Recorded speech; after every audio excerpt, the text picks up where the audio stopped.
बिस्मिल्लाहिर्रहमानिर्रहीम, अस्सलाम वालेकुम। लाइव डॉक्टर शाहिद मसूद के साथ मैं हूँ सुमेरा सलीम। नाज़रीन, सदर मुमलिकत आसिफ अली जरदारी साहब ने फ्रंटियर कांस्टेबली रीऑर्गेनाइजेशन ऑर्डिनेंस 2025 जारी कर दिया है, जिसके तहत फ्रंटियर कांस्टेबली को मुल्की फोर्स में तब्दील कर दिया गया है। दूसरी जानिब वफाकी हुकूमत ने तमाम रियासती इदारों के लिए हुकूमती माली इमदाद कारकर्दगी से मशरूत करने का असूली फैसला किया है और इस सिलसिले में इदारों की फंडिंग का नया फार्मूला भी तजवीज़ किया गया है।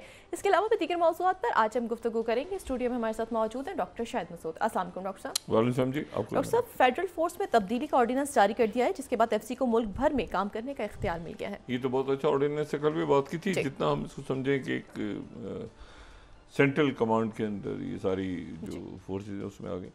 बाकी दूसरी बात पे मैं तबसरा नहीं करूँगा कि हुकूमत ने जो है वो कारकर्दगी की बुनियाद पे तरक्कियाँ देने का फैसला किया, तो इस पर तबसरा ना ही किया जाए तो बेहतर है। अच्छा, ये एक गैर संजीदा से का एटीट्यूड है इनका, और हमारी जो एलीट है, और ये केपी में भी जो हो रहा है, ये पीटीआई और बाकी सूबों में जो हो रहा है और वफाक में जो हो रहा है, तो ये हंगर गेम्स हैं बुनियादी तौर पे। इनका आवाम से कोई ताल्लुक नहीं। और मैं आपको सिर्फ एक बात ये बताऊं कि ये चूँकि वो जो मैं हमेशा बात कहता हूँ ना कि अभी प्रोग्राम से पहले बात हो रही थी कि 1945 का ऑर्डर गिर रहा है, तो एक ऑर्डर गिर रहा है, ऑर्डर से डिसऑर्डर हो गया, वो अगला ऑर्डर बनते बनते उसमें 7 साल लगें, 10 साल लगें, किस शक्ल में होगा, कौन सी करेंसीज होंगी, कौन से ब्लॉक्स होंगे मुल्क होंगे, कौन से कितनी जंगें हो चुकी होंगी, कितने तनाज़ात हो चुके होंगे, तो कम से कम एक तवील अरसे तक तो कुछ सुकून होने नहीं जा रहा। उसमें यह कि मुल्क अपने आप को संभाल लेंगे, अपने इंटरनल मैन मेड क्राइसिस को ठीक करेंगे। जो लोग यूरोप में रहते हैं वो परेशान हैं, जो अमेरिका में रहते हैं वो परेशान हैं, जो खलीजी मुल्क में रहते हैं वो वहाँ पे महंगाई बढ़ रही है, वीज़े लगना मुश्किल हो गया है। लोगों का ख्याल ये है कि शायद पाकिस्तान में, इंडिया में, बांग्लादेश में, श्रीलंका में हालात ख़राब हैं, यानी जो ये मैं अपने इस खत्ते की बात कर रहा हूँ, ये पूरी दुनिया में ख़राब है। वो वहाँ जाते हैं, वहाँ पे प्रॉब्लम्स खड़ी हो जाते हैं। तो वो ये कोई 5 साल, 10 साल, 15-20 साल पहले वाली दुनिया नहीं है। और इसी दुनिया में आगे यूथ ने कैसे सर्वाइव करना है। अभी जो ले ऑफ्स हो रहे हैं, जॉब्स जा रही हैं, स्किल्स की तरफ लोगों का ध्यान नहीं है, डिग्रीज़ की तरफ ध्यान है। ये डिग्रीज जो हैं ये तो कागज़ के टुकड़ों की तरह बह जाएंगी। तो इसके लिए अब हमारी एलीट जो है वो तवज्जो नहीं दे रही। बदकिस्मती के साथ कई मुल्कों के जो रूलर्स हैं और जो उनके जो हुक्मरान हैं, उनका मुकम्मल ध्यान अपने अवाम पे है। इसीलिए वो मुल्क स्टेबल हैं और वहाँ पे इन्वेस्टमेंट्स हो रही हैं और वहाँ पर लॉन्ग टर्म प्लानिंग्स हो रही हैं। लेकिन हमारे यहाँ जो है वो कुछ ऐसा सिलसिला है कि चूँकि बस ये है कि जल्दी से जल्दी जो जिसके हाथ जो आए वो लगे वो भागे। तो उसके नतीजे में एक बहुत बड़ा मुल्क के अंदर सोशल अनरेस्ट पैदा हो रहा है, बढ़ रहा है, और उसका एलीट से कोई ताल्लुक नहीं। उसके ताल्लुक है इन बातों से जो टीवी पे गुफ्तगू हो रही है, इसके साथ क्या ताल्लुक है? लोगों के बिजली के, गैस के बिल, जराइम, प्रॉब्लम्स, मसाइल, नौकरियां, उनका इन सारी डिस्कशंस के साथ कोई ताल्लुक ही नहीं है। तो उसमें यह है कि वो अब ये किस तरह से हम निकलते हैं आगे। मैं पहले भी बात में कह चुका हूँ, मैं दोबारा कह रहा हूँ कि सफारती और अस्करी महाज पे और सिक्योरिटी बहुत हद तक हमने ये वाक़या पेश आया है बलूचिस्तान में, जो बदकिस्मती से जो परसों शहीद हुए हैं वहाँ से आते हुए लोग। लेकिन अदर दैन दैट बड़ी हद तक हमने सिक्योरिटी और डिफेंस पे और सफारती महाज पे कामयाबी हासिल की है। लेकिन ये इंटरनल जो क्योस है और जो सोशल और पोलिटिकल अनरेस्ट है, ये उसकी मुझे डर है कि कहीं उसकी नज़र ना हो जाए जो बाहर की कामयाबी है। क्योंकि लोग मुस्तकिल जंग और सफारतकारी में तो इंगेज नहीं रह सकते ना 24 घंटे। उनको खाना भी है, बिजली का बिल भी देना है, उनको नौकरियां भी करनी है, उनको और भी काम करने हैं। तो कितनी देर आप लोगों को इंगेज रखेंगे इस गुफ्तगू में? लेकिन वो जो जाहिर है कि वो जो इशूज़ हैं उनके साथ अवाम का कोई ताल्लुक नहीं है और अवाम तक उनका कोई फल नहीं पहुंच रहा। अब आप जितनी मर्जी स्टॉक मार्केट ऊपर जा रही है, नीचे जा रही है, ऊपर जा रही है, तो महंगाई तो वैसी की वैसी बढ़ती जा रही है, बिल बढ़ते जा रहे हैं, पेट्रोल फिर बढ़ रहा है। तो ये इशू ये है कि ये इसको कैसे संभालना है। अब ये जो है वो एलीट, और मैं आपको बताऊं एलीट जो है वो इस वक्त गलत फहमी में है कि वो कहीं और चली जाएगी, यहाँ से निकल गई 4-5 साल पहले वाले सूरत नहीं, और जाके ज़िंदगी मज़े से गुजारेगी। आगे पीछे बड़े प्रॉब्लम्स होंगे जो उनका पीछा करेंगे और करना शुरू कर दिया है ऑलरेडी। बहुत बड़ी तादाद में जो एलीट है वो मुल्क से भागी है और उनका पीछा जो है वो हालात और वाक़यात कर रहे हैं। तो बेहतर ये है कि वो अपने मुल्क की तरफ ध्यान दें और उसको सोचें, इसके बारे में सोचें। अच्छा, अब ये कि जंगें ख़त्म होने की तरफ जाती हैं, फिर आ जाती हैं वापस, फिर ख़राब होते हैं हालात, फिर बिगड़ जाते हैं, क्योंकि एक वो टर्मोइल सा जिसे कहते हैं ना, second world war, first world war से मैं तशबीह देता हूँ हमेशा। एक दिन मुज़ाकरात हो रहे हैं, फिर ख़त्म हो गए, फिर जंग छिड़ गई, फिर अब पिछले 24 घंटों के दौरान जो है वो बहुत बुरे हमारे सामने कुछ ऐलानात और फैसले आए हैं, जिनमें सर फहरिस्त तो ये है कि जो प्रेसिडेंट ट्रंप हैं उन्होंने फैसला किया है कि वो जो हैं वो पैट्रियट मिसाइल्स देंगे यूक्रेन को, लेकिन यूक्रेन के पैट्रियट मिसाइल्स को यूरोप के लोग ही खरीदेंगे, और यूरोप के लोग ही खरीद के, यूरोपीय यूनियन के लोग ही खरीद के, यूरोपीय यूनियन तो नहीं, उसमें तो 27 मुल्क हैं, नेटो में ज़्यादा है, तो उसमें यूरोपीय यूनियन नहीं, लेकिन यूरोपीय यूनियन के कुछ मुल्क पे करेंगे। मतलब यूरोपीय यूनियन कहना लफ्ज़ नहीं कहना चाहिए, क्योंकि यूरोपीय यूनियन पे करेगा ये ऐसा नहीं है, यूरोपीय यूनियन के कुछ मुल्क पे करेंगे, और वो पे करके ख़रीदेंगे पैट्रियट मिसाइल्स, और पैट्रियट मिसाइल फिर वो ख़रीद के देंगे यूक्रेन को। लेकिन प्रेसिडेंट ट्रंप ने जो बात कल की है, उन्होंने ये भी कहा है कि इसमें सिर्फ डिफेंसिव नहीं बल्कि शायद ऑफेंसिव या अग्रेसिव वेपन्स भी हों, तो वो स्टेटमेंट आज उन्होंने देनी है। नेटो के जो सेक्रेटरी जनरल हैं वो वाशिंगटन पहुंचे हुए हैं, जो रुते हैं जनरल रुते, और उनके साथ जो हैं वो जो पिस्टोरियस जो कि जर्मनी के डिफेंस मिनिस्टर हैं वो भी वहाँ पे पहुँचे हुए हैं, उनकी पैती हेग्ज़ेट से मुलाकात। तो आज एक एलामिया हमारे सामने आना है जिसके मुताबिक आज और कल, जिसमें ये तय होगा कि प्रेसिडेंट ट्रंप जो हैं वो टेलीफोन पे जो बात हुई थी पुतिन से, उसमें नाराज़ हो गए, वो कह रहे हैं कि बात नहीं बन रही। तो मैं ऐसा है कि मैं तो नहीं, यूरोप के जो लोग हैं वो ख़रीद के असलहा और वो फराहम करेंगे यूक्रेन को, अमेरिका डायरेक्ट नहीं देगा, और वो अमेरिका से ही ख़रीदेंगे पैट्रियट मिसाइल्स, अमेरिका से ख़रीदेंगे। तो अमेरिका से ख़रीदने के लिए पहले भी जो मैंने बात की थी कि वो किसी सुपर मार्केट में तो मिलते नहीं है पैट्रियट मिसाइल, या तो ये कि जर्मन जो उनके पास हैं वो अपने पास से दे दें। वो कह रहे हैं हमारे पास सिर्फ 6 बैटरीज़ हैं, 6 बैटरीज़ हैं, अमेरिकन कह रहे हैं 6 बैटरीज क्यों हैं, बाकी आपके पास किधर गई सारी। अब वो एक अजीब मामला है कि जर्मन वजाहत कर रहे हैं कि भाई हमारे पास 6 बैटरीज ही थी, एक बैटरी शायद नॉर्वे ख़रीद रहा है, बाकी जो है वो मुल्क उनके पास तो पैसे हैं नहीं, और ना उनके मुल्क के अवामी चाहते हैं कि इस वक्त वो अपने पैसों से ये जो 2 पैट्रियट मिसाइल्स जर्मनी ख़रीद रहा है यूक्रेन के लिए, इनकी कीमत है $5 billion, 5 billion, billion with B, अच्छा 5 बिलियन, $2.5 बिलियन के मिसाइल बैटरीज ख़रीद के, और डिफेंसिव के सामने से मिसाइल्स आ रहे हो तो ये डिफेंड कर सकें। तो ये जो है ये ख़रीद के और इन्होंने यूक्रेन को दे देने। तो ये आप मुझे बताएंगे जर्मनी के अंदर इस वक्त कितना एक क्राइसिस है, लोग बड़े ज़बरदस्त हैं, वो चाहते हैं इंडस्ट्रीज चलें, हमारा काम चले, हमारा बिजनेस चले।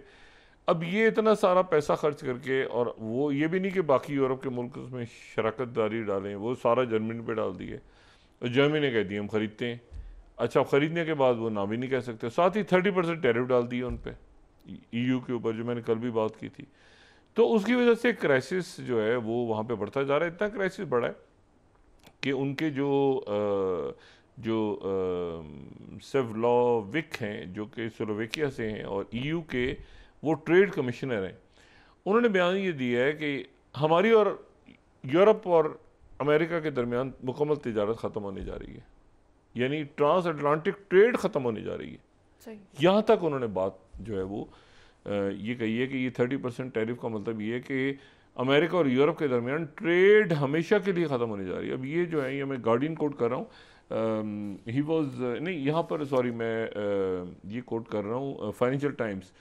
सेकंड, EU वॉन्स कि Trump 30% tariff would eliminate transatlantic trade, transatlantic trade ही ख़त्म हो जाएगी।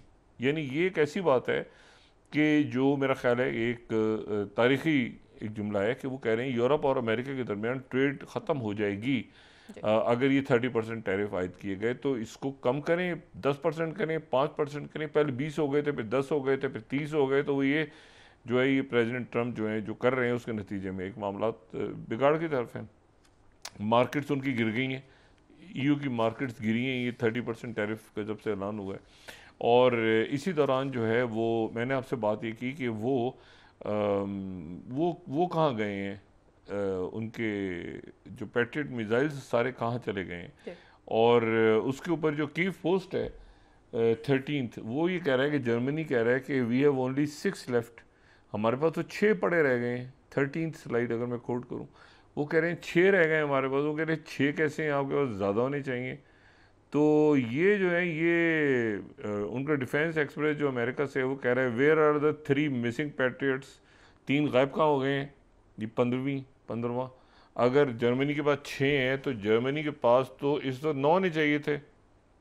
तो ये एक अजीब रौला पड़ा हुआ है। जर्मन क्लियर करते फिर रहे हैं कि भाई, और जनरल मार्क रोते जो हैं वो आज वहाँ पे जो नेटो के सेक्रेटरी जनरल हैं उनकी मुलाकात हो रही है, ट्रंप से भी हो रही है मुलाकात, तो ट्रंप के साथ प्रेस कॉन्फ्रेंस करेंगे गालिबन अभी थोड़ी देर में। आज होगी या कल होगी, मेरे ख्याल से आज ही शायद उनकी मुलाकात है। और उसके बाद जर्मन जो ये भी आए थे, ये साथ बैठे हुए थे ना, ये जब ट्रंप नेटो कॉन्फ्रेंस में आए थे तो ये साथ उनके बैठे हुए थे, बड़ा अच्छा हल्ला गुल्ला होता रहा। ये वही है जिन्होंने डैडी कह दिया था, ये वही है जिन्होंने कहा था डैडी, ट्रंप डैडी हैं, तो मूड वूड अच्छा करके गए थे नेटो में, तो ये बड़े अच्छी इनकी। अब ये वहाँ पर जाके क्या जर्मनी से कहेंगे कि आप अपने पैट्रियट मिसाइल दें, या जर्मन खरीदेंगे तो कब तक बैटरीज बनेंगी। और अगर ऑलरेडी बैटरीज तैयार हैं जो जर्मनी के पास हैं, तो जर्मनी अपनी वो बैटरीज देगा तो जर्मन खुद इनसिक्योर हो जाएंगे, और उनका कब आएंगी बैटरीज, कब नहीं आएंगी बन के उनकी। और दूसरा जो है वो एक और उनके पास मिसाइल्स हैं जो जर्मन अपने बनाते हैं, वो उनके तौरस मिसाइल्स हैं। अब ये तौरस मिसाइल जो हैं ये तो जर्मनी किसी सूरत नहीं देगा, क्योंकि ये मिसाइल जो हैं ये तो बिल्कुल अगर हम ये फर्स्ट मैप में देखें ना, तो तौरस मिसाइल्स तो अंदर जाते हैं बिल्कुल रशिया के अंदर। तो रशिया के अंदर एक तो है डिफेंसिव मिसाइल, और एक है जो रशिया के अंदर अगर हिट करेंगे तो रशिया तो एक मतलब सोचेगा भी नहीं प्यूटिन वो जर्मनी पर अटैक करेगा जवाब में, कि अगर वहाँ पर अंदर उनके एक भी मिसाइल फायर हुआ तो टॉरस मिसाइल देने पे तो जर्मन तैयार नहीं है। और लेकिन ये है कि जर्मन में ये जो सेकंड में हम देखें, पहले हम डिस्कस कर चुके हैं कि 80 अटेम्प्ट जो हैं वो और टॉरस का जो रेंज है वो बड़ा फ़र्क है। ये थोड़ी रेंज में, लेकिन टॉरस जो है बड़ी आगे तक जाते हैं, बहुत आगे तक, 500 किलोमीटर तक इनकी रेंज है। तो ये तो जर्मन देने को तैयार नहीं होंगे। ये जर्मन खुद बनाते हैं, ये मतलब अनलाइक पैट्रियट जो कि अमेरिका लॉकहीड मार्टिन है, ये खुद बनाते हैं जर्मन्स। तो ये तो किसी सूरत भी डायरेक्ट इंगेज नहीं करेंगे अपने आप को रशिया की वॉर के साथ। लेकिन ये हालात ख़राबी की तरफ हैं, क्योंकि प्रेसिडेंट पुतिन ने वही काम किया जो कि बाइडेन ने किया था, कि पैट्रियट मिसाइल जो हैं वो देने हैं यूक्रेन को रशिया से लड़ने के लिए। और इससे पहले वो मदद बंद कर दी थी रशिया की, जब बात हुई थी उन्होंने इंटेलिजेंस भी बंद कर दी थी, पैसे भी बंद कर दी, सब कुछ। लेकिन अब वो दोबारा यूक्रेन को, और यूक्रेन उसके नतीजे में फिर जंग की तरफ जाएगा, फिर मुल्क क्या करेंगे, फिर कैसे होगा। तो आज का दिन बड़ा इंपॉर्टेंट है। अगर वो इमदाद देने शुरू कर देते हैं तो फिर उधर से प्रेसिडेंट पुतिन का जवाब शुरू होगा। और प्रेसिडेंट पुतिन जो है वो किसी सूरत, ये भूल जाए यूक्रेन जीतने जा रहा है जंग, यूक्रेन जंग जीतने नहीं जा रहा। यूक्रेन का तो कचूमा निकल गया ना, यूक्रेन में तो कर्कीव, कई ये ओदेसा, बाकी सारे पैट्रियट मिसाइल आप उनको दे भी देंगे तो वो कितना बचाएंगे अपने आप को, वो अटैक होता रहेगा। और मेरे नहीं ख्याल के बहुत ज़्यादा मुल्क जो हैं वो प्रेसिडेंट ट्रंप का मिजाज देख के वो इस बड़ी जंग को यूरोप के अंदर छेड़ेंगे। अच्छा, उधर प्रेसिडेंट ट्रंप के अपने घर के अंदर एक रौला पड़ा हुआ है बहुत बड़ा, और रौला उनके घर में पड़ा हुआ है वो एप्स्टीन फाइल्स के ऊपर, ठीक है ना। और एप्स्टीन फाइल्स के ऊपर जो उनके घर में जो फड्डा है, वो फड्डा जो है वो बढ़ता जा रहा है, क्योंकि ये जेफरी एप्स्टीन जो है, ये बात हम पहले भी कर चुके, अरब खरबपति आदमी था, पार्टियाँ करता था और पार्टीज़ करता था, और उसमें पार्टीज़ में गैर अखलाक़ी काम होते थे सारे दुनिया भर के, और उसमें ट्रम्प भी जाते थे, उसमें मुख्तलिफ़ मुल्कों के शहज़ादे भी जाते थे, मुख्तलिफ़ बिलियनर्स भी जाते थे, ये सारे जाते थे। इसको बहरहाल गिरफ़्तार कर लिया गया और इसके सेल में से इसकी लाश बरामद हुई। अब प्रेसिडेंट ट्रंप ने कहा कि जब मैं आ जाऊंगा हुकूमत में तो मैं इसकी जो फाइल्स हैं, इसकी भी फाइल्स और कैनेडी की फाइल्स भी और बाकी फाइल्स भी जो कि CIA ने छुपा के रखी हुई हैं वो मैं पब्लिक करूँगा। अब वो पब्लिक करने की जगह वो जो पैम बॉन्डी है उनकी, जो कि अटॉर्नी जनरल, वो कहती हैं उनकी तो क्लाइंट लिस्ट ही नहीं है, यानी उसके तो मेहमानों के कोई लोग ही नहीं थे। उसके ऊपर एक फड्डा खड़ा हुआ, और फड्डा खड़ा हुआ तो उसमें ये दैन बोनिको जो है FBI के, जो मैं पहले भी बात कर चुका हूँ, उन्होंने कहा मैं रिज़ाइन कर दूंगा। उन्होंने कहा रिज़ाइन कर दूंगा, तो कैश पटेल ने कहा मैं भी रिज़ाइन कर दूंगा। FBI खड़ी हो गई जस्टिस डिपार्टमेंट के मुकाबले। अब जनाब वहाँ पर बड़े ज़बरदस्त जो हैं वो टकर कार्लसन है उनके, जो कि फॉक्स न्यूज़ से वाबस्ता रहे हैं बहुत अरसे तक, और MSNBC के साथ भी वो रहे हैं, और उसके बाद उन पर बैन लग गया था। ट्रम्प के बहुत करीब हैं, राइट विंगर हैं, और ये वही हैं जिन्होंने पुतिन का इंटरव्यू किया था। ये वही हैं जो कि अपना जो टकर कार्लसन शो ये उसके बाद एक्सपे करने लगे थे जब पाबंदियाँ लग गई थी इनके ऊपर सारी। फिर उसके बाद ये कुछ दिन पहले, अभी पिछले हफ्ते, इन्होंने ईरान के सदर का भी किया है, मसूद पेशेंगा का इंटरव्यू किया है। अब जनाब जो टकर कार्लसन है, टकर कार्लसन जो हैं उन्होंने ये अच्छा पहले तो ये हुआ ना कि ये डोनाल्ड ट्रम्प जो है उन्होंने बहुत लंबा एक पत्र लिखा, ये 4th लंबा एक ख़त, इतना लंबा इन्होंने, Jeffrey Epstein what's going on in my boys, यानी मेरे क्यों लोग आपस में क्यों लड़ रहे हैं।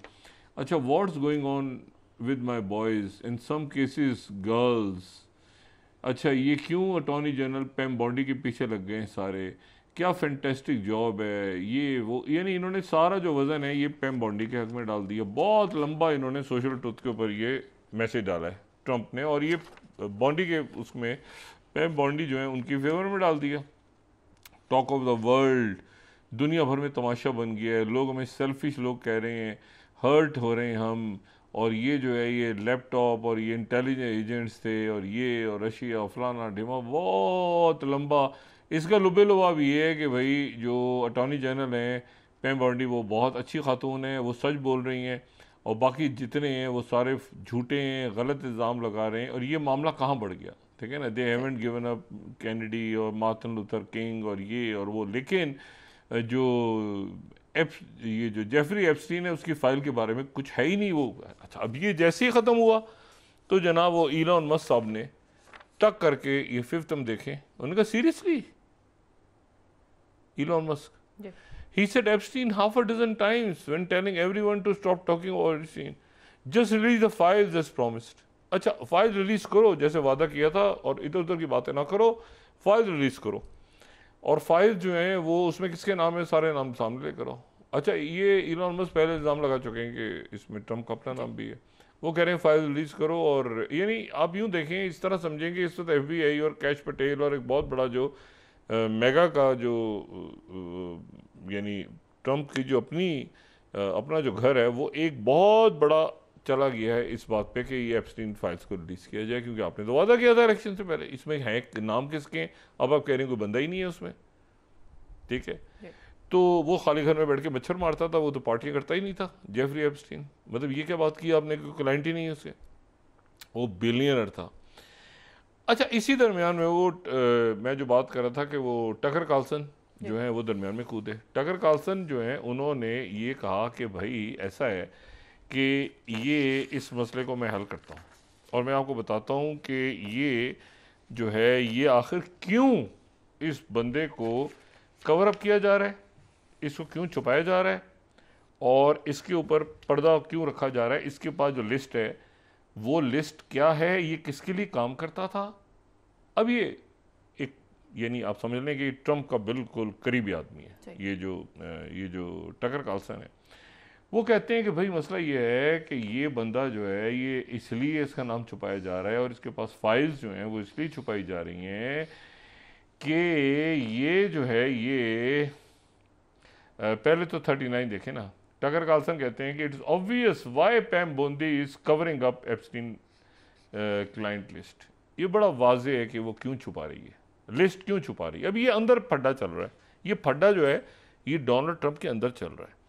लेकिन वो कहते हैं छुपा क्यों रही है, छुपा इसलिए रही है कि ये जो फाइल्स हैं, और जो डोनाल्ड ट्रंप भी गज़ा के ऊपर डील नहीं कर पा रहे, और जो बाकी लोग भी सारे अटक गए हैं, गज़ा का सीज़ फायर नहीं हो पा रहा, ये सारा मामला इसलिए अटक गए हैं, दुनिया यहाँ इसलिए खड़ी हो गई है।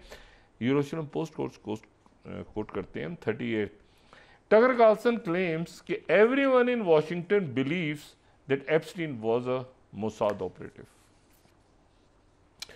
और उसके पास मोसाद का वो एजेंट था, Times of Israel. Tucker Carlson suggest कि Jeffrey Epstein was working for Mossad. अब वो चूंकि मोसाद का था और उसने सारे इतने सालों के अंदर यहाँ पे इनकी फाइल्स बनाई, एलीट ऑफ द एलीटेस्ट की, और इसलिए ये सारे जो हैं ये गज़ा के ऊपर सीज फायर भी नहीं हो पा रहा, और ये कभी जाते हैं, कभी पीछे हट जाते हैं, कभी ये वहाँ पे वो गज़ा फाउंडेशन बना देते हैं, कभी ये जो है बॉस्टन कंसल्टिंग, इसमें बेशुमार लोग ऐसे हैं, और अमेरिकन नहीं हैं, पूरी दुनिया के. उसने कहा कि इस्लामी ममालिक के लोग भी हैं, गैर इस्लामी ममालिक के लोग, सारे लोग हैं, जितने elite of the elite of the elite जो हैं, जो कि उन पार्टीज में शरीक होते थे, जिनमें स्मगल करके लोगों को ह्यूमन स्मगलिंग के थ्रू लाया जाता था और फिर जुल्म किए जाते थे, और क्या किया जाता खुदा जाने.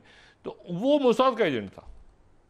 अच्छा, अब जनाब इसकी वजह से ये चूंकि अब आनी शुरू हो गई ये बात, उसने ये बात जाहिर है पब्लिक में, उसका अपना पूरा वो चैनल है, उसके मिलियंस और मिलियंस उसके फॉलोअर्स हैं.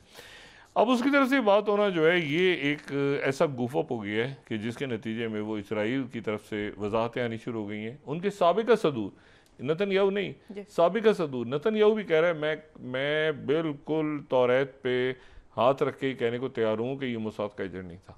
ये कह रहा है कि ये मोसाद का एजेंट था. मेरे सामने बैठ के इसराइल के लोगों ने और मोसाद के एजेंट्स ने, जो कि यहाँ पे रहते हैं अमेरिका, आईपैक शाईपैक, उन सब ने कहा है कि यार कुछ नहीं होगा, तुम देखते तो रहो, ये सवाल ही पैदा नहीं आता. एप्स्टीन की फाइल सामने आई, ये तो हमारा बंदा था, इसमें तो सारे जितने ये रूलिंग एलीट पूरी दुनिया में बैठी है, पता नहीं कितनों के नाम है इसमें, तो ये तो आ गए तो इनको तो छोड़ेंगे नहीं इनके मुल्क के लोग. तो ये मोसाद का एजेंट था. अब मसला ये है कि ये मैं रोयो न्यूज़ अगर अरब वर्ल्ड से कोट करूँ, 40th मोसाद ब्लैकमेल रिंग, ठीक है ना, 40th टकर कार्लसन सेज कि Jeffrey Epstein work for Israel. ये देखिए, मैं आपसे बात ये कह रहा हूँ ना कि या तो ये कोई और हो, या तो हो कि जी इसको हम किसी मतलब अगर हम टाइम्स ऑफ इसराइल कोट कर रहे हैं 37 स्लाइड, तो इसका मतलब ये है कि इसराइल के अंदर भी बात डिस्कस हो रही है, और इसराइल वाले बड़े इसको खुशी के साथ बता रहे हैं. मतलब वो इसको कोई किसी किस्म की उसमें उनमें कोई कहना चाहिए ना, कोई शर्म गैरत नहीं है उनके अंदर. वो बड़े फ़ख्री अंदाज में बता रहे हैं कि भाई एक मिनट, हमारे बारे में फैसला करने से पहले ये ध्यान में रखना कि वो जो जेफरी एप्स्टीन है वो मोसाद का एजेंट है. ये हम नहीं कह रहे, ये वो टकर कार्लसन कह रहे हैं. तो उनका मीडिया इस बात को छाल रहा है, जिसके नतीजे में अब जो है, और साथ ही वो जो है, अगर आप ये तो ये अब एक बहुत बड़ी प्रॉब्लम बन गई है कि ये जो है, क्या ये बंदा जो था ये क्यों. अच्छा, फिर उसने एक और बात की जो 43rd स्लाइड में कोट कर रहा हूँ टकर कार्लसन की. वो कह रहा है कि सारे अमेरिकन जो कि इसराइली आर्मी में रहे हैं, उनको जो है वो उनसे शहरियत छीन ली जाए. अच्छा, ये शहरियत उनसे छीन ली जाए, तो इसमें भी बहुत सारे नाम आ रहे हैं. बहुत सारे ऐसे एलीट ऑफ द एलीट वहाँ बैठे हैं रूलिंग, जो एक ज़माने में इसराइल की फ़ौज में काम कर चुके हैं और वो पॉलिसी मेकर हैं इस वक्त. तो वो एक रौला पड़ गया नया, उसने ये भी कह दिया, उसने कहा अच्छा इसको छोड़ दो, फॉक्स न्यूज़ से बात करो. उसने कहा ये जो है ये इसराइली आर्मी में जो लोग रहे, टकर कार्लसन भी आ गए, इनके साथ आ गए कैश पटेल, ठीक है, इनके साथ आ गए वो जना FBI, इनके साथ आ गए इलॉन मस्क. इलॉन मस्क जो है वो कह रहे हैं कि एक मिनट ठहर जाओ, मुझे कह रहे हो ना यहाँ से कि मैं साउथ अफ्रीका में था और साउथ मुझे निकालने का कह रहे हो ना, मुझे 1 मिनट भी नहीं लगा सोचने में, यहाँ से उठ के चाइना चला जाऊँगा. और चाइना की तरफ से उनको कहा जा रहा है कि 1 बिलियन लोग, वो चाइना ऑफिशियली तो नहीं कह रहा, वो 1.4 बिलियन लोग इंतज़ार कर रहे हैं, इलॉन मस्क तुम अपना सारा काम लेके टेस्ला का यहाँ आ जाओ, चाइना आ जाओ, और चाइना नेशनलिटी भी देंगे, आ जाओ. मतलब ऑफिशियली नहीं, मैं आपसे बात करूँगा सोशल मीडिया पे जो उनके बात चल रही है कि तुम्हें क्या, ये ट्रम्प कौन है तुम्हें निकालने वाला, तुम चाइना आओ और यहाँ के जो तुमने करना है तुम करो, तुम अपना टेस्ला बनाओ, तुम अपने काम करो, तुम अपने ग्रॉक 4 को, जो कि सबसे अच्छा अभी तक एलन में बयान हो रहा है, उसको तुम आगे अपना काम जो तुमने करना है तुम चाइना में आके करो, तुम नेशनलिटी पे उनकी उसको छोड़ो, वो जो तुम्हें रोज़ धमकियाँ लगाता हो चाइना आ जाओ. अब अच्छा, ये ध्यान में रखेंगे थोड़े से ताल्लुकात प्यूटिन से भी ख़राब हो गए थे क्योंकि वो स्टारलिंक दे रहा था, लेकिन बहरहाल देखते हैं कि वो प्यूटिन, लेकिन चाइना की तरफ से ही पेशकश हो गई है. अच्छा, अब इसमें इस पूरे किस्से में अब आप ये देखें कि एक ट्रम्प के हाउस के अंदर फटना है, उस फड्डे की वजह से वो कभी, मुझे इस बात का अब अंदाज़ा हो रहा है कुछ लोगों से बात करके कि यार ये प्रेसिडेंट ट्रंप इधर उधर क्यों बात करते हैं हर रोज़। उन्होंने कहा इसके पीछे एप्स्टीन फाइल्स हैं, एप्स्टीन फाइल्स हैं, और लोग एप्स्टीन फाइल्स का उनको डर है कि एप्स्टीन फाइल्स एक तो FBI के हाथ लग गई है, दूसरा वो पैम बॉन्डी जो है उनके भी पास हैं, तीसरा ये है कि ये तो पेंडोरा बॉक्स खोलना ही नहीं चाहिए था। CIA पहले, अच्छा तुलसी गैबर्ड कहीं गायब है, तुलसी गैबर्ड का नाम कहीं सुना बीच में, तुलसी है ही गायब ना, वो जो उनके रेडक्लिफ जो कि CIA के डायरेक्टर हैं वो कहीं हैं, ऊपर कैश पटेल हैं, ये इलॉन मस्क हैं, ये जो मार्को रूबियो शरीफ आदमी इधर से उधर उसके हाथ में कुछ नहीं है। तो मसला ये है कि प्रेसिडेंट ट्रंप जो है इसमें इतना प्रेशर आया वहाँ से, यूरोप से इतना प्रेशर आया कि आप जो है वो ये जो मिलिट्री इंडस्ट्रियल कॉम्प्लेक्स है, अच्छा इन सब के पीछे कहीं ना कहीं एप्स्टीन फाइल्स हैं, ये ज़हन में, वरना ये ट्रंप इतना लंबा खत नहीं लिखते आज इस परेशानी के आलम में, पैम बॉन्डी को दिफा उसका इतना बड़ा नहीं करते। इन्होंने एप्स्टीन और जो टकर कार्लसन का कहना है कि वो मोसाद के लिए काम करता है, वो ठीक कह रहा है गलत कह रहा है, लेकिन कुछ तो है चक्कर, कुछ तो चक्कर है कि वो, अच्छा स्टीव विटकॉफ जो है वो भी, अच्छा उनको कई मुल्क फ़ोन कर रहे हैं कि आप माने, जल्दी ऐलान क्यों नहीं कर रहे सीज फायर का, वो कह रहे भाईजान ठहर जाओ, तुम्हारा नाम भी है। मतलब ये भी एक र्यूमर वहाँ पे, अगर आप देखें ना अमेरिकन मीडिया को इस वक्त इंटरनल उनके डिस्कशन देखें टीवी चैनल्स पे, तो सबसे ऊपर ये एप्स्टीन फाइल्स डिस्कस हो रही है कि इसमें किसका नाम है किसका नहीं है, किसका नाम है किसका नहीं है, और उसकी वजह से वो पूरा मेक अमेरिका ग्रेट अगेन जो है वो तबाह हुआ है और फैसले नहीं हो पा रहे। अब वक्फा नहीं, फिर गजा का देखते हैं कि गजा जो है अब वक्फा नहीं, फिर बात करते हैं। नाज़रीन वापस आते हैं छोटे से ब्रेक के बाद।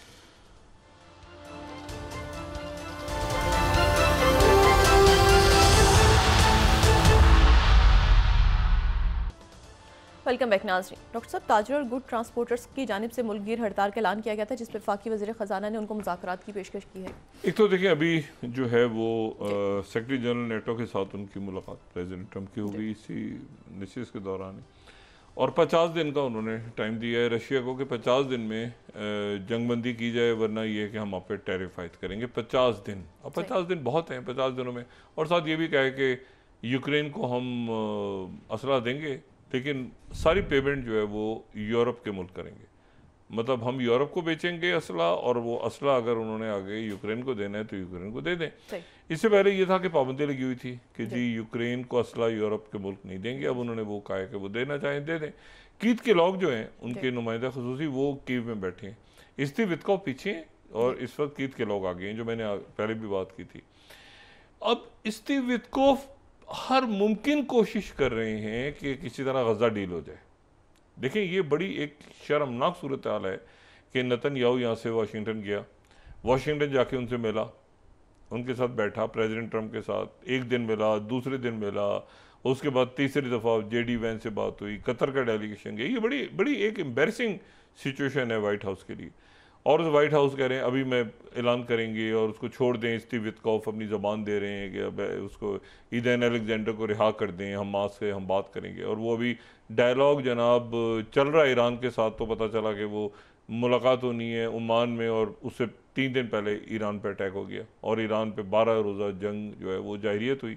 लेकिन उस 12 रोज़ा जंग जो है उसके नतीजे में जो यानी ये वही तकरीबन 1 महीना है जिसमें ईरान ने उधर नेतन्याहू की तबीयत साफ़ की, और पाकिस्तान ने इधर भारत के 6 राफेल गिराए, और अभी तक वज़ीर आज़म नरेंद्र मोदी को नहीं पता कि क्या हुआ है उनके साथ। लेकिन उधर जो मसला ये है कि वो तो उधर तो गोल कोई अचीव नहीं हुआ, उधर तो कोई गोल अचीव नहीं हुआ, बल्कि बड़ी जग हंसाई हुई कि जी इसराइल के ऊपर कभी भी देखें, पहले भी अरबों की बहुत लड़ाई हुई और अरबों मालिक की, लेकिन ऐसा कभी नहीं हुआ कि तल अवीव को उन्होंने भूसा बना दिया। तो ये तो ईरान के लोगों ने भूसा बना दिया, और अरब ममालिक ने ताउन किया उसमें, मुझे जाते रहे। अभी तो दूर की बात है पुतिन, अभी तो दूर की बात है शी जिनपिंग, एक ईरान नहीं निपटा गया अभी अमेरिका के 125 जेट तैयारों से, तो बाकी तो छोड़ देना दुनिया को, इशू ये सारा, और भुरकस निकल गया इसका। अब ये जो नेतन्याहू है वहाँ पे, वो स्टीव विटकॉफ कह रहे हैं कि जी मैं तो डील कराऊंगा, और प्रेसिडेंट ट्रंप ने भी कह दिया कि इसी हफ्ते, इसी आने वाले दिनों में डील होगी, और वो हमास के साथ रब्ता ख़त्म नहीं किया स्टीव विटकॉफ ने। स्टीव विटकॉफ की उनके साथ बातचीत जारी, अरब ममालिक भी समझते हैं, लेकिन एक और शरारत इन्होंने ये की कि जो शुमाली सीरिया है, साउथ सीरिया जो है उसको ये कहता है, इसराइल कहता है कि उसको डीमिलिटराइज जोन करें। साउथ सीरिया का एक इलाका है जिसको, जो कि आप ये समझें कि वो उसको वहाँ पे दुरूज कबाइल ज़्यादा हैं, दुरूज एरिया ज़्यादा है। हम अगर हमारे पास मैप इस वक्त नहीं है, लेकिन अगर मैप देखें ना तो वो जो इलाका है वो दुरूज इलाके से वो काफ़ी ज़्यादा मिलता है। स्वेदा, स्वेदा का एक सूबा है, और स्वेदा का जो सूबा है वो जो है वो बिल्कुल मिलता है, ये हमें नज़र आ रहा है यहाँ पे। स्वेदा का जो सूबा है ये दमास्कस से जनूब में समझ लें इसको, लेकिन ये जॉर्डन के साथ इसकी, अच्छा यहाँ ये दुरूज यहाँ पे अक्सरियत में दुरूज रहते हैं।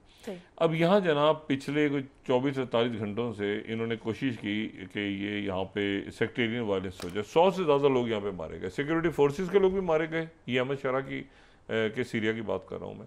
और दरूज जो थे, यहाँ दरूज चूँकि अक्सरियत में थे तो सिक्योरिटी, तो एक तरह से ये एथनिक वायलेंस यहाँ शुरू होने लगा था। लेकिन अभी जब हम गुफ्तगू कर रहे हैं तो बड़ी हद तक काबू पा लिया। उसमें दरूज अमायदीन भी आ गए हैं, और उसमें जो है अच्छा इसराइल खुल के कह रहा था कि ये हम यहाँ पे चाहते हैं कि डीमिलिटराइज जोन हो जाए, तो इसलिए हमने इसमें हम चाहें तो किसी को सपोर्ट करेंगे ना करें। ये बात मैं पहले कह चुका हूँ कि अहमद शरा जो है वो इनके साथ तो सिक्योरिटी की बातें कर रहा था बंदा कि ये सिक्योरिटी के ये ख़त्म हो जाए, और ये सिक्योरिटी हमारी जो बॉर्डर बहुत बड़ा लगता है इसराइल के साथ, ये इसराइल को तस्लीम करने की कोई बात नहीं थी। ये बिल्कुल ऐसे ही है कि आपके साथ पड़ोस में अगर कोई ऐसा मुल्क हो जो का हॉस्टाइल हो आपके साथ, लेकिन आपका बॉर्डर लगता हो, तो फिर आप कहते हैं ना कि कोई तो rules of the game set करें कि भाई ये सरहद है, ये ऐसे है, ये ऐसे ऐसे, उसमें तस्लीम करने की तो बात नहीं हो रही थी। तो वो अहमद शरा जो है, जाहिर सी बात है कि अब इस वक्त टर्किया जो है वो बहुत बड़े बहरान से, बहरान साल का बहरान क्या, एक दहशतगर्दी की फजा थी जो उनके मुल्क में पीकेके ने उठा के रखी हुई थी। पीकेके ने हथियार डालने शुरू कर दी, और पीकेके जो है उसने, कल हमने बात भी की कि वो गए और वहाँ पे गारों में जाके वो सुलेमानिया के पास उन्होंने जाके वो अपने हथियारों को आग लगाई और ये सारा किया, और पार्लिमानी सियासत में उनके लोग हिस्सा लेंगे, और ये और वो तैयब एर्दोगान के साथ मिल गए। उनका जो दूसरा विंग है तो वो जो वो आके मिल गया है सीरिया के, बाकायदा गवर्नमेंट का हिस्सा बन गया। अच्छा, अब ये पूरी पिक्चर है, इसमें वो लड़ाई करवाने की कोशिश की, लड़ाई क्यों नहीं हुई, शिया सुन्नी फसाद क्यों नहीं हुआ, ये सेक्टेरियन वायलेंस क्यों नहीं हुआ। ये भी तो इस दुनिया में वो जो आपके कॉलोनाइजर्स हैं और बड़ी पावर्स हैं उनकी कोशिश रही है ना हमेशा माजी में, कैसा होता रहे, वो नहीं हो पाया। आप देखें ना, ये 9/11 के बाद क्या था, वॉर ऑन टेरर क्या था, वॉर ऑन टेरर का थीम क्या था, थीम ये था कि दुनिया एक तरफ खड़ी है और एक तरफ मुसलमान खड़े हैं, और मुसलमान तो होते ही दहशतगर्द हैं, ठीक है, वो तो हैं ही टेररिस्ट। तो जिसके नाम के साथ ये लगा है, जिसके नाम ऐसे शुरू होता है ऐसे ही होता है, वो टेररिस्ट है। और वो जो है वो तो उसके बाद आखिर में जाके हमें शरा से गले मिल रहे हैं, तो वो ख़त्म, दम तोड़ गया वो वॉर ऑन टेरर वाला मंतरा। अब ये कोई और मंतरा ढूंढ रहे हैं, उस मंतरे के अंदर ये कि ये टैरिफ्स के ज़रिए, यानी प्रेसिडेंट ट्रंप को 2-3 बातें क्लियर नहीं हो पा रही इस वक्त, या उनकी टीम के अंदर कन्फ्यूजन है। एक उनके चाइना हॉक्स थे, वो चाइना हॉक्स जो थे सो कॉल्ड, वो चाइना के साथ कह रहे हैं बातचीत करो, चाइना के साथ अच्छे ताल्लुकात होने, वो सारी ज़िंदगी उनकी चाइना हॉक्स कहलाते रहे। वो उनको पता नहीं ट्रंप ने क्या घोल के पिला दिए, वो जो ट्रंप कहता है वो कहते हैं। अच्छा, किसी में हिम्मत है कि कोई ट्रंप को जाके कहे कि आप ऐसे कह रहे हैं? किसी में हिम्मत है कि कोई जाके प्रेसिडेंट पुतिन से कहेंगे सर प्रेसिडेंट साहब आप ऐसे नहीं ऐसे करें? कोई दुनिया के किसी हुक्मरान से कोई शख्स जाके कह सकता है कि जी आप थोड़ा सा सही नहीं कर रहे, आप थोड़ा सा ऐसे करें? कोई कहीं पाकिस्तान में हो सकता है, किसी दुनिया में कहीं हो सकता है कि कोई जाके कहेंगे जी ये आप चीज़ ऐसे है, ऐसे नहीं, इसको ऐसे करें, आप गलत कर रहे हैं, इसके बड़े गलत असरात होंगे इसके।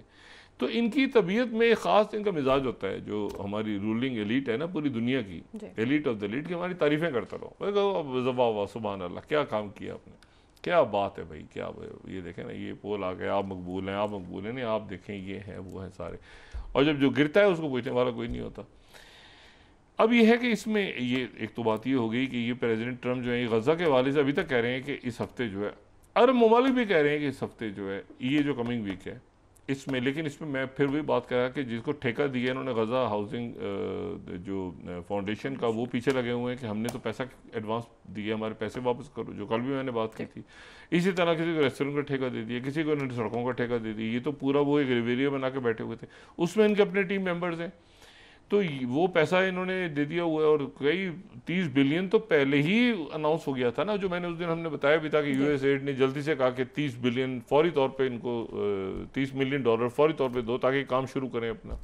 और वो डिफेंस कॉन्ट्रैक्टर्स हैं, वहीं पे बैठे हैं, वहीं पे रहते हैं, अमेरिकन हैं, अमेरिकन सिटीजन्स हैं, जो भी हैं, उनका अपना नेक्सस है पूरी दुनिया में। वो कहते हैं कि भाई हमें आपने बुलाया और हमें आपने कहा कि ऐसे ऐसे करना है, और थोड़े दिनों के बाद आपने कहा हम तो डील करने जा रहे हैं, क्योंकि आप पे प्रेशर आ गया अरब ममालिक का, ठीक है ना। उन्होंने कहा कि हम इतनी इन्वेस्टमेंट करेंगे आपके यहाँ। तो ये एक इसमें घूम, और कहीं के एप्स्टीन फाइल्स आ गई बीच में, वो लेके घूम रहे हैं। एप्स्टीन फाइल्स एक बहुत बड़ा क्राइसिस है। आप लोकल अमेरिकन टीवी चैनल्स देखें तो एप्स्टीन फाइल्स ही आपको डिस्कस होती नजर आ रही हैं। इससे कोई कह रहा है इसका नाम है, कोई कह रहा है बरतानिया के शाही खानदान का नाम है, कोई कह रहा है इसका नाम है, कोई कह रहा है वो।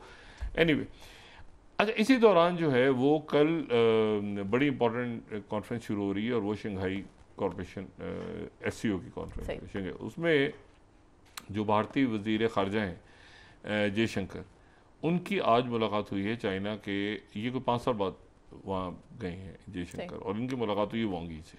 ये शंघाई कॉरपोरेशन ऑर्गेनाइजेशन बड़ा एक इम्पॉर्टेंट फोरम है, और इस फोरम को अपनी जगह इंटरेक्ट रहना चाहिए और आगे चलना चाहिए। लेकिन मसला ये है कि इस फोरम में जाने से पहले जो है वो इनकी बात तो हुई है, लेकिन चाइना ने उससे पहले एक इनको मैसेज भेज दिया है कि ये जो है ये आपको जो है, ये मैं इंडिया टुडे कोट कर रहा हूँ 34 ahead of Jaishankar visit China says के Dalai Lama succession is thorn in India ties.